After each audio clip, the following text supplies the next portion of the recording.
Shalom, Bapak Mama yang dikasihi Tuhan, Mas Saudara semua. Selamat bertemu kembali.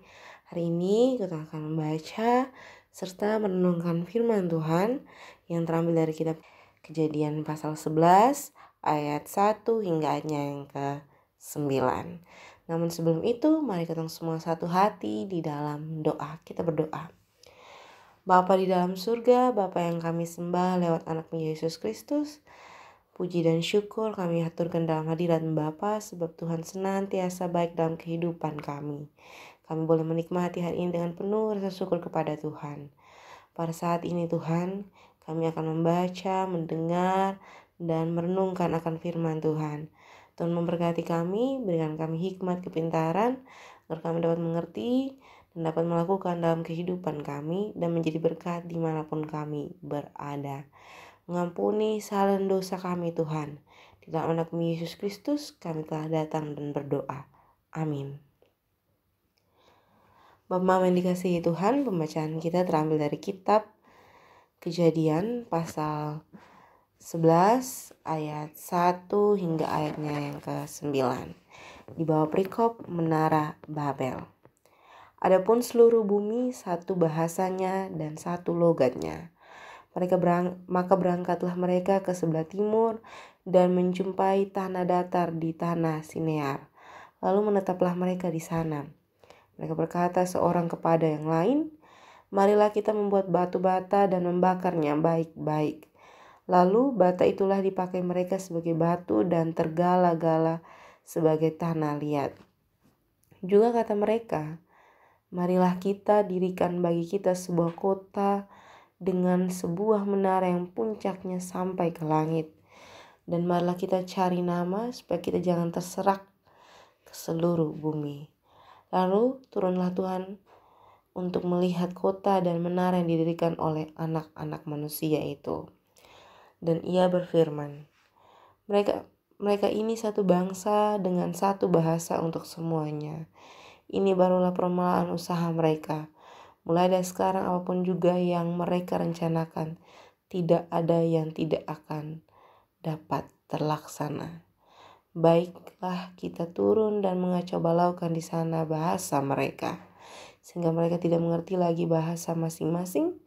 Demikianlah mereka diserahkan Tuhan dari situ ke seluruh bumi, dan mereka berhenti mendirikan kota itu. Itulah sebabnya sampai sekarang nama kota itu disebut Babel, karena disitulah dikacau balaukan Tuhan bahasa seluruh bumi, dan dari situlah mereka diserahkan Tuhan ke seluruh bumi.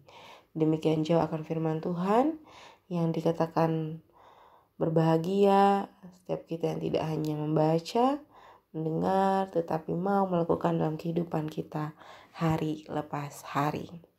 Shalom, Bapak Mama Saudara semua. Ini hari kita membaca dari pasal selanjutnya, yakni pasal 11 terkait kehidupan menara Babel, kehidupan bangsa Babel di awal mula pendirian menara Babel. Bapak Mama yang dikasihi Tuhan, perlu diperjelas bahwa pasal 10 merupakan satu kelanjutan ke pasal 11. Mengapa saya bilang seperti itu? Karena di pasal 10 itu di ayatnya yang ke-5 dikatakan di situ, dari mereka inilah berpencar bangsa-bangsa daerah pesisir. Itulah keturunan Yafet, masing-masing tanahnya dan bahasanya sendiri menurut kaum dan bangsa mereka. Ini adalah satu penjelasan yang jelas bagi kita bahwa bangsa Babel merupakan turunan-turunan dari Nabi Nuh. Bapak Mama yang dikasihi Tuhan, dari 9 ayat ini saya mau mengangkat satu ayat yang paling menarik menurut pandangan saya, yakni juga kata mereka, marilah kita dirikan bagi kita sebuah kota dengan sebuah menara yang puncaknya sampai ke langit. Dan marilah kita cari nama supaya kita jangan terserak ke seluruh bumi. Bapak Mama yang dikasihi Tuhan, melalui firman pada saat ini,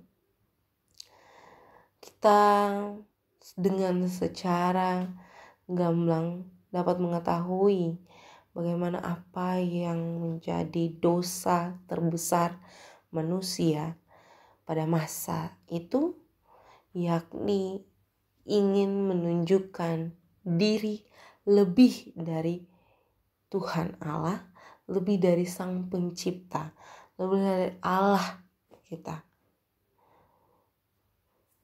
Bayangkan Bapak Mama yang kasih Tuhan, setelah penyelamatan melalui air bah, keturunan-keturunan silsilah keturunan telah dijajarkan, mereka diberikan segala sesuatu yang cukup, mereka mendapatkan tanah yang baik.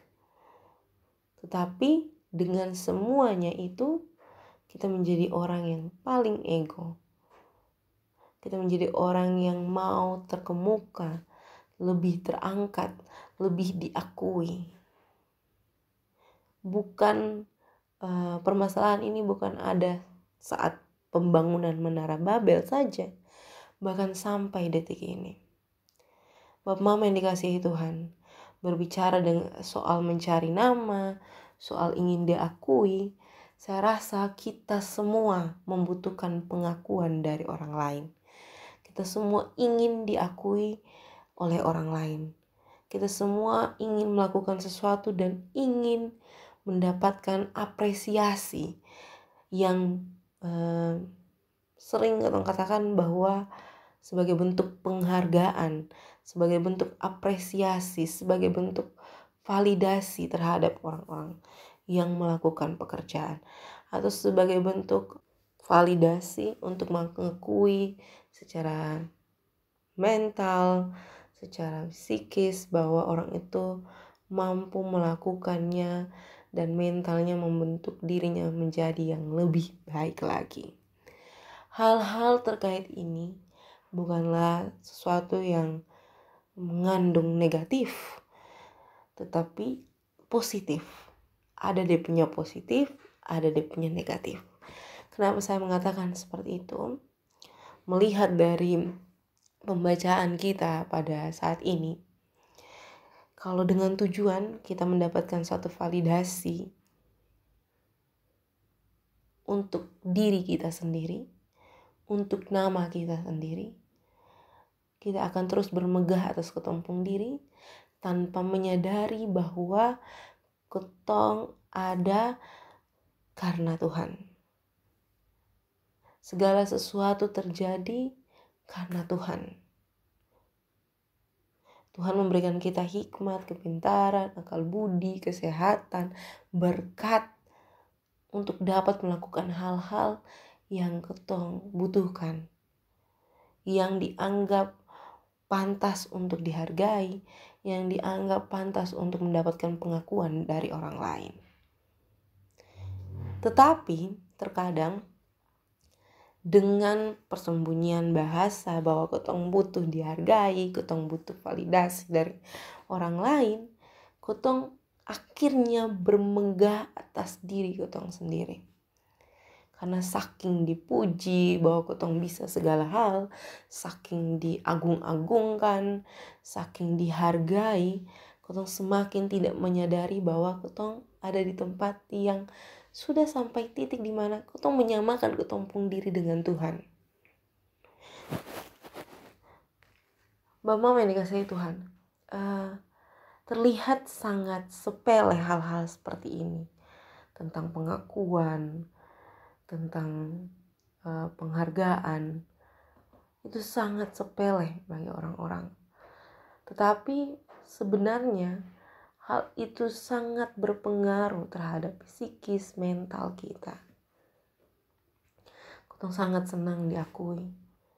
Tetapi satu sisi, kalau ketong berlebihan diakui, ketong sampai lupa siapa yang ada di belakang kita. Siapa yang menjadi garda terdepan. Siapa yang melindungi kita. Siapa yang memampukan kita untuk melakukan semuanya itu. Entah itu pekerjaan, entah itu nafkah, entah itu keluarga yang baik, entah itu dalam hal mendidik anak-anak, entah itu tentang menata layani pekerjaan gereja, kotong akan lupa. Kotong akan lupa di mana Tuhan ada. Tetapi saat kotong jatuh, saat Tuhan membuat kita sadar dengan memberikan segala sesuatu yang kotong anggap itu adalah sesuatu yang jahat daripada Tuhan, kotong akan ingat, oh ternyata Tuhan ada. Oh ternyata kotong masih butuh Tuhan. Betul kesan deh Bapak Mama yang dikasihi Tuhan. Saudara semua, coba kita merefleksikan hal ini.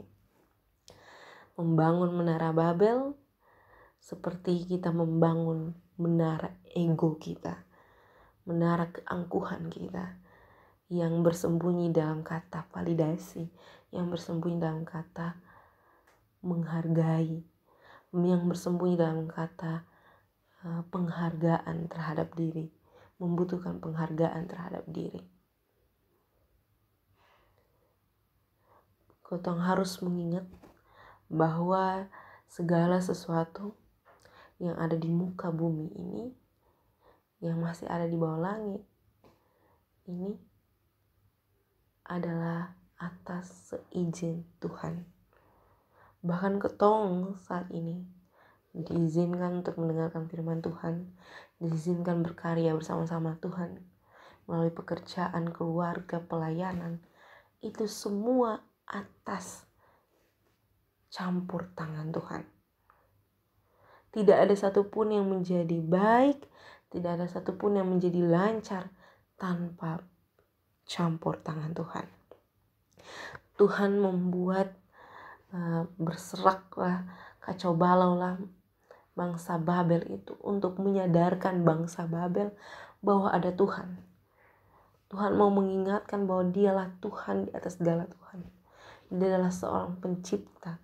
Dia adalah seorang yang wajib kita akui dalam titik pencapaian apapun itu. Jadi bukan saat kita jatuh saja, tetapi saat kita ada di atas ketinggian pun kita tetap membesarkan nama Tuhan. Jangan pernah kita melayani Tuhan, bekerja sambil pukul dada. Kita semua diberikan berkat yang cukup oleh Tuhan untuk mengakui, untuk menunjukkan kepada setiap orang bahwa Tuhan bekerja melalui kita. Jadilah pekerja-pekerja Allah, jadilah penata-penata layanan Allah yang terus memberi diri, yang terus mengakui bahwa dalam setiap laku kita, dalam setiap pemberian kita untuk melayani Tuhan, untuk membesarkan nama Tuhan, untuk memuliakan nama Tuhan.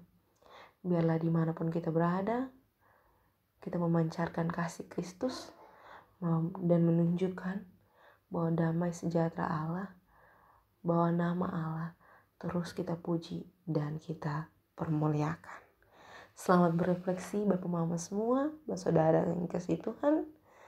Selamat menjadi berkat dimanapun kita berada. Amin untuk firman Tuhan. Sebelum kita menutup perenungan saat ini, mari kita satu hati di dalam doa. Kita berdoa. Bapa di dalam surga, Bapa yang kami sembah lewat anak-Mu Yesus Kristus. Terima kasih Tuhan. Sampai detik ini Tuhan masih mengizinkan kami mendengar, membaca, serta merenungkan akan firman Tuhan. Kami senantiasa berefleksi di dalam firman Tuhan, tetapi kami senantiasa juga berharap kepada Tuhan untuk memberikan kami hikmat, kebijaksanaan, memampukan kami menjadi anak-anak yang dapat melakukan apa yang menjadi keinginan Tuhan. Biarlah kami terus mengagungkan nama Tuhan di setiap langkah kehidupan kami. Apapun yang kami kerjakan, apapun yang kami gumulkan di dalam Tuhan, semuanya itu hanya untuk hormat dan kemuliaan bagi nama Tuhan. Bapa di dalam surga, kami akan melanjutkan tugas tanggung jawab pekerjaan kami. dimanapun kami berada Tuhan, keluarga kami, anak-anak kami, suami dan istri kami pertaruhkan dalam tangan dan pengasihan Tuhan. Mengampuni salah dan dosa kami Tuhan, di dalam anak Yesus Kristus kami telah datang dan berdoa. Amin. Sampai jumpa mama-mama semua. Tuhan Yesus memberkati.